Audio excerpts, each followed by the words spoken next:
That 30 minutes was priceless. I still remember being out there. His morning crew with Rob and Lizz, his radio. Out where?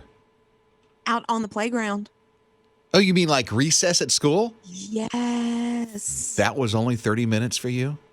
Yeah, we got about 30 minutes. I'm so sorry. How long did you get? 30 minutes. Oh, okay. I was about to say, I'm writing a letter to somebody.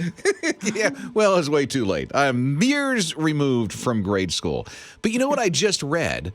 I just read that they just did this study when it comes to kids in recess and particularly exercise because it's helping grades now.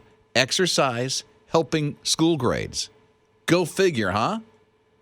I can see that because, kids are getting out all of their energy on the playground.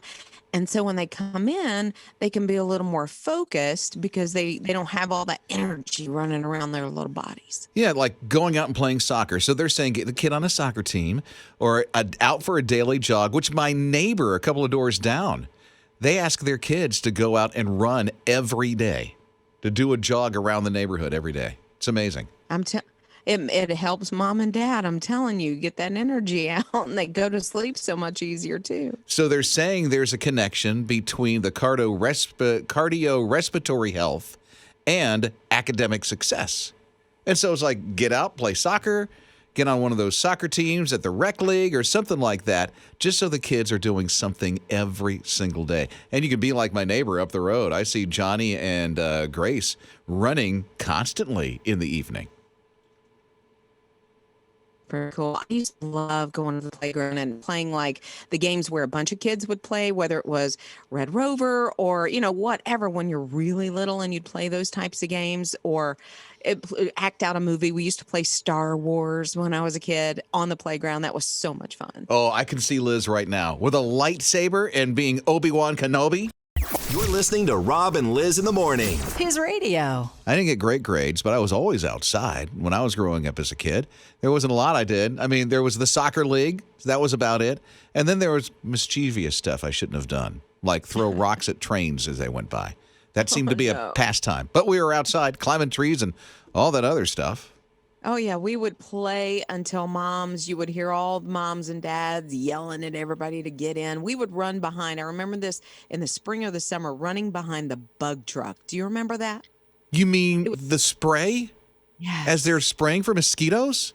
Yes. And I don't know why, but if we heard that truck coming, like all the kids in our neighborhood, our apartment complex would run out and run behind them. I don't know why. They get the bugs off you. I guess. I mean, they're spraying for bugs. Ella's here at 800-447-7234. What did you do, Ella? Okay, so my brother and we used to play with the little G.I. Joe men. My little sister wanted to always play, and we didn't want her to play with us, so our code word was M-E-N, M-E-N. We would spell men really fast, like she never really could figure it out. It was really fun. You're listening to Rob and Lizz in the morning. His radio. Okay, we were just talking about Liz on his radio, the way that she would run as kids in her neighborhood behind the bug truck when it was spraying, the thing during the summer. Yeah, I don't know why we did that, but all the kids in our neighborhood, when you would hear the bug truck or somebody would yell bug truck or whatever, you'd just run out in the middle of the street behind the bug truck and just, I don't even know, sniff it all up. No, I don't know. And she turned out okay. Evidently, she was relatively safe. And the rest of the kids in the neighborhood at 800-447-7234. Yeah, and Joyce texted and said, we used to play outside until dusk or when the street lights came on. But one of her fondest memories, she used to climb an apple tree in her backyard and take along her clarinet case. And that's where she would practice her clarinet. Really? Yeah, That's I can interesting. see that in my head. Yeah. I like that. Cindy's here as well. What were you doing, Cindy? You said something about the bug truck. I ran behind the bug truck as well. Go get out. Why? Because it was just so much fun. You could smell the bug truck. I don't know if Liz had a smell, but ours had a smell. Absolutely. I remember that smell well. We would wait on him, and we would just run down the street behind him. You couldn't see nothing because of all the fog, but it was... Right? You're listening to Rob and Liz in the morning. His radio. Harry was having a birthday. He was going to turn 11, and all he wanted was for his friends to come out to a bowling party and just have fun. Oh, how fun is that? know, We so- had that over the Christmas break. Oh, did you? Yeah. Yeah. well, You were bowling- there. Oh, I thought you meant you and your family. Yes. No. I actually, planned the whole thing. But yes, we had a good time. So that's what Harry wanted for his birthday. And he invited a couple of friends, and then he heard back from them that they weren't going to be able to come. And it just seemed like one after another weren't going to be able to come. And so finally he said, why can't you come to my party? And one of the kids said, well, my mom doesn't like you. What? And so Harry has some behavioral issues. He's autistic. And so this was just the running theme with all the kids in his class. Nobody was going to RSVP yes for his party. And so he thought nobody liked him because of that one kid's Absolutely. response about what his mom said. Absolutely. Oh, man. Well, Harry's mom, she said, oh my goodness, she went to social media. She told the story, poured her heart out.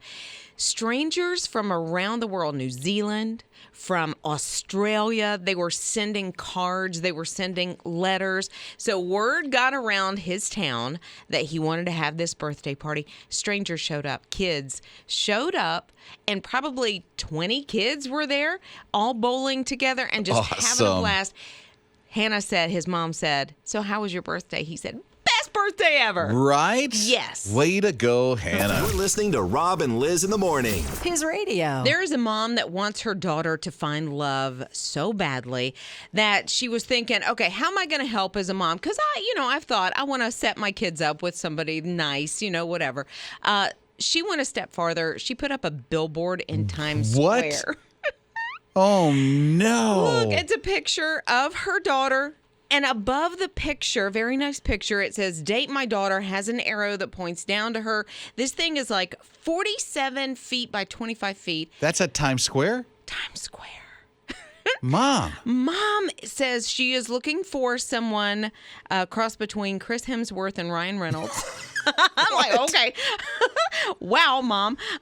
But the daughter is okay with it. I would be mortified if my mother That's had done this. I love my parents, but moment, Oh, absolutely. I mean, our parents embarrass us from time to time. We still love them, but there's things that we wish they wouldn't have done. She's okay with this because her mom is really ill, Oh, and Mom wants to okay. make sure that she's found the love of her life Well, before that's she nice. passes on. Yeah, That's nice. That's but, good.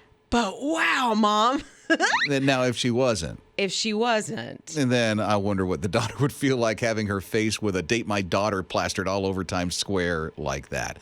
I don't know. With your parents, it could be a moment where I love my parents, but what could be your story? 800-447-7234. You're listening to Rob and Liz in the morning. His radio. I love my parents, but... Oh, you know what I'm talking about. Yes, you do. 800-447-7234. It's Rob and Liz. Our morning show producer is Ninja. And this happened to Ninja at Sunday school when you were in fourth grade, right? Yes, I was about in fourth grade going to church. My mom was dropping me off for Sunday school where they have a little check-in area and they write your name on the little sticky name tags, right? And as she's dropping me off, she says, okay, I'll see you later, squirt. And the guy who's writing the names on the name tags is like, ha, squirt, and write squirt on the name tag. And I have to wear that name for the whole day. Squirt. I'm surprised you didn't ask. That's not my name. Change that name tag. She's in fourth grade. I guess so. Not fighting authority at that point. What'd you say to Mom when you got home? I was like, Mom, don't ever call me that again. I had to wear this name tag all day long. You're listening to Rob and Liz in the morning. His radio. Well, question for you at 800-447-7234. How do you actually wind down? How do you do the de-stress? Here's one way that some people are doing it, and I was shocked when I heard this. It's crochet. The knitting thing, crochet. Yeah.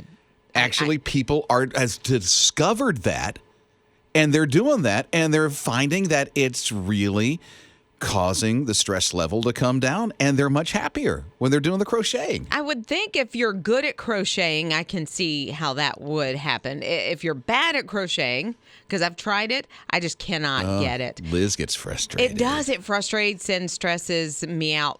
I read or take a really long bath or do both at the same time just because that seems to alleviate some of that stress.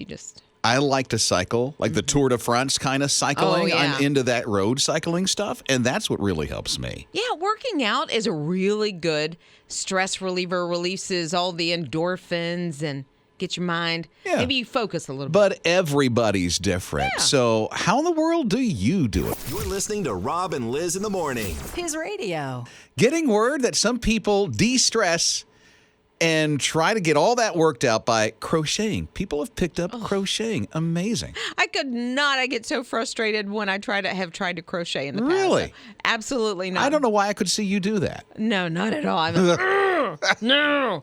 Teresa texted and said, when you're stressing out or have fears, sit quietly and pray. That's what she does. And this calm comes over you.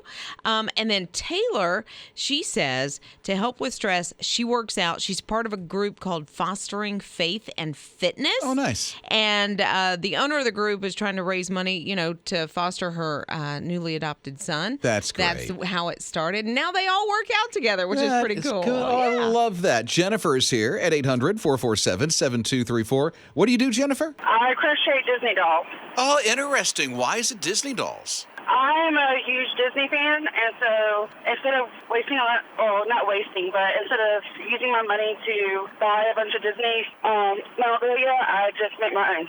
Okay, how many times have you been to Disney World? Unfortunately, only 3 times. What's your favorite thing to do there? Explore the Magic Kingdom, just because I love the fantasy. Tell us about the first time you were there. I was dumbfounded. I just didn't even know what to say.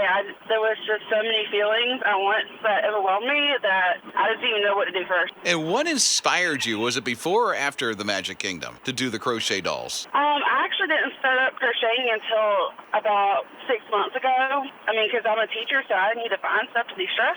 And I just happened to see it on Amazon, and I saw a Disney crochet kit, and I was like, well, I know how to sew, so maybe I could pick this up. And at first it was frustrating, like Liz was saying. I'm just going to give up. Then I happened to see a YouTube video showing me how to do it. And then ever since then, I've been doing it almost every day, and it's been a really good stress reliever for me.